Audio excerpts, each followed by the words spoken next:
गठबंधन की बैठक हुई, तेजस्वी यादव बैठक में थे और कोऑर्डिनेशन कमेटी की गठन की गई है। इंडिया अलायंस की बैठक कल की गई है और तेजस्वी यादव को कोऑर्डिनेशन कमेटी नेता न चुना गया है।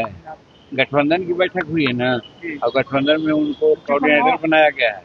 इसके पहले जो एनडीए की बैठक हुई थी पार्लियामेंट चुनाव के पहले, उस समय भी किसी को बनाया गया था कोऑर्डिनेटर, और कोऑर्डिनेशन में उसको प्रधानमंत्री का चेयरमैन बनाया गया था। तो वही बात यहाँ पर भी है। वो तो सिर्फ एक लॉलीपॉप दिया गया है एनडीए में। इन लोगों में एकता कहाँ है? सब लोग चाह रहे हैं कि हम चीफ मिनिस्टर का चेहरा हुए, हम प्राइम मिनिस्टर का चेहरा हुए। लड़ाई यहाँ है, वेस्टेड इंटरेस्ट है। और हम लोग का एनडीए में सत्ता की लड़ाई नहीं है, कुर्सी की लड़ाई नहीं है, विकास की लड़ाई है कि हम कैसे विकास ज्यादा से ज्यादा करें। पश्चिम बंगाल में जो हो रहा है, पश्चिम बंगाल में मुर्शिदाबाद में कैसे देख रहे हैं? एक बोलिए ना।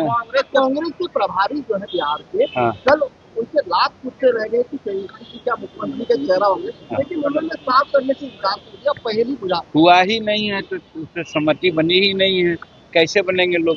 और हम समझते हैं कि हजार खाली पुलाव बनाते रहे लोग, एनडी में इनको नेता मानेंगे लोग नहीं, ऐसा हमको विश्वास है। पश्चिम बंगाल में जो हुआ है सर, कैसे देख रहे हैं? पश्चिम बंगाल में वहाँ के राज्य सरकार का फेल्यूर है। लॉ एंड ऑर्डर राज्य सरकार की होती है। उनके बॉर्डर से अगर कोई पार करता है तो उसको देखना चाहिए, और कहीं कोई घटना घटी तो उस पर त्वरित एक्शन लेना चाहिए। वो न करके जो वहाँ गड़बड़ कर रहे हैं, मिसक्रिएंट हैं, उन्हीं के वहाँ का जो ममता बनर्जी जी हैं उनका साथ दे रहे हैं। तो वैसी परिस्थिति में ये भारतीय संविधान के संवैधानिक मूल पर एक तरह से सवाल उठ गया है।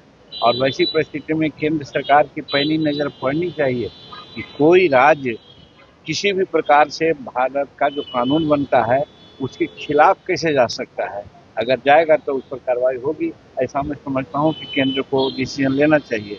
और जो कुछ वहाँ हो रहा है सब ममता बनर्जी के सर पर हो रहा है। विधानसभा चुनाव नजदीक है और ऐसे में हिंदुस्तानी आवाम मोर्चा यानी कि आपकी पार्टी कितनी सीटों पर तैयारी कर रही है? हम लोग एनडीए के लोग पूरी सीट पर लड़ेंगे, मुस्तैदी के साथ लड़ेंगे।